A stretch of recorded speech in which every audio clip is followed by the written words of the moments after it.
parliament.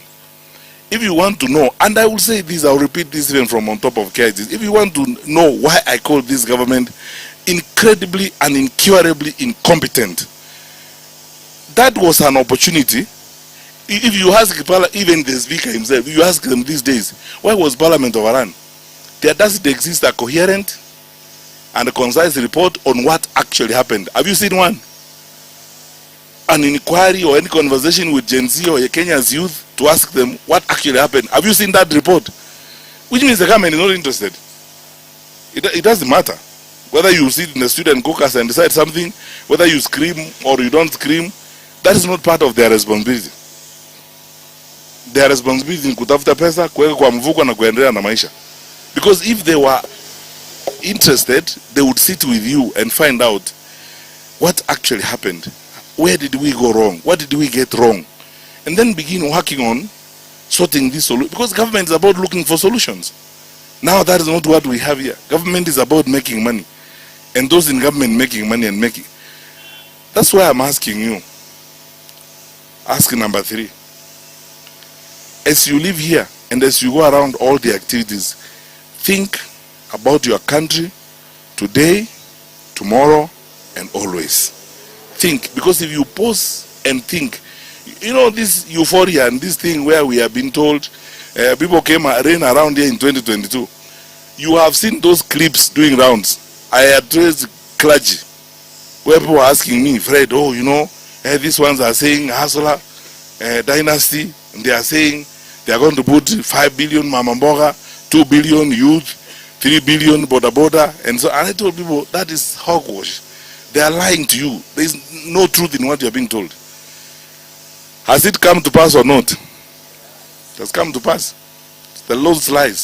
So, fortunately for us, you are intelligent people. My dear people, please think about your country today and tomorrow and always. Iki tunasikia huyu ananiambia. Is this true? And if you think about your country, that's how you'll go to the ballot box and vote for the right person. But if you do not think about your country, utaambiwa ukabila, huyu ni kabila yangu, huyu ni nina. If there is a promise I can give you, and on this one I will not let you down. I will be, if you trust me enough, and if I'm so blessed by the Lord to be the one to get this responsibility, I'll remain wedded to one word: merit. Meritocracy. Wedded. You'll get something when you deserve it. If you don't deserve it, even if you are my own brother, tukutane kwa mama tukule, tafadhali. Lakini kasi ya public, hapana, tafadhali. I have said several times before, discipline is destiny. If we are not disciplined, there's nowhere we are going. We can talk until the cows come home. If we are not a disciplined people, there's nowhere we are going. We have children in schools and so on, and we spend money so stupidly, as you see happening here. Why do you need 17 billion shillings budget for State House? Why? Who is delivering at State House? What's happening? I mean, what kidney transplants are you doing at State House? What do you need the money for? Bribery. Sisi wa Kenya, kama tumefika hapa 3 years. When we were living in 2022, our annual budget for State House was 4.8 billion. It has quadrupled to 17 in 4 years. If you give these people another 5 years, will there be a country called Kenya?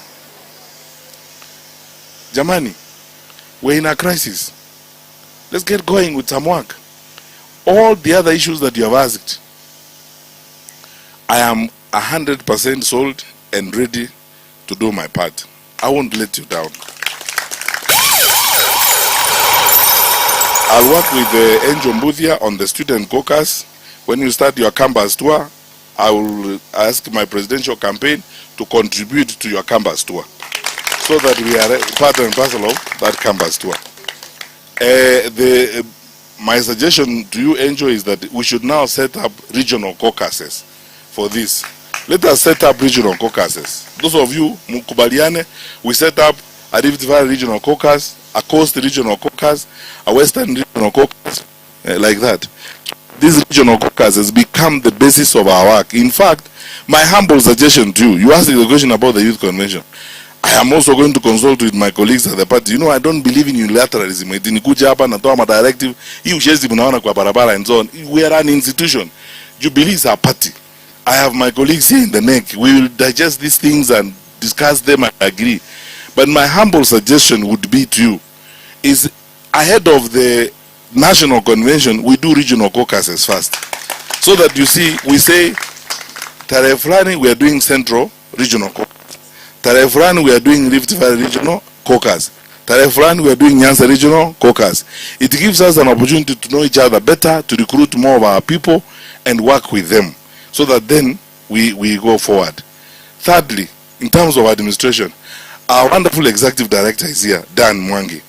The aspirant, we are setting up a database for aspirants. All of you guys who want to run, register as aspirants. And look, I can't make a directive on this matter, but let me make a commitment, because that I can make at a personal level. Mimi nataka hata tukitoa majina ya watu wa kuwa nominated, sasa tunatoa list ya kwenda kwa IBC, tunaweka young leaders kwa hiyo maneno.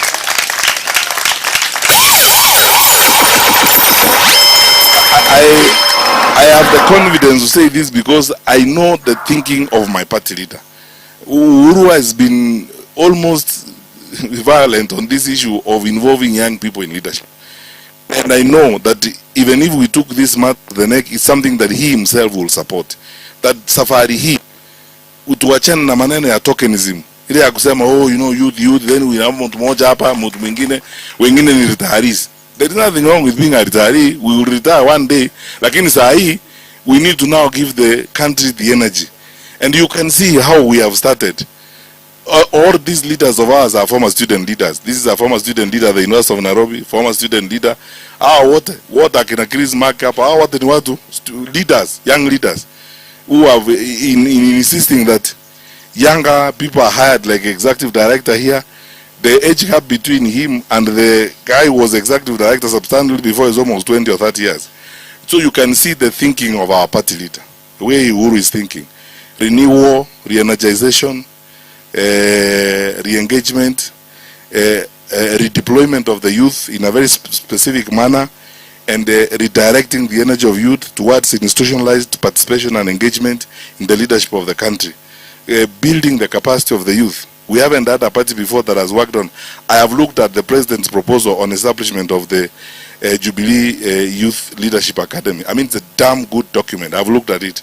And you can see clearly the president has taken time to think about this. How we will end up, all of you, you are running today for women rep in Muranga.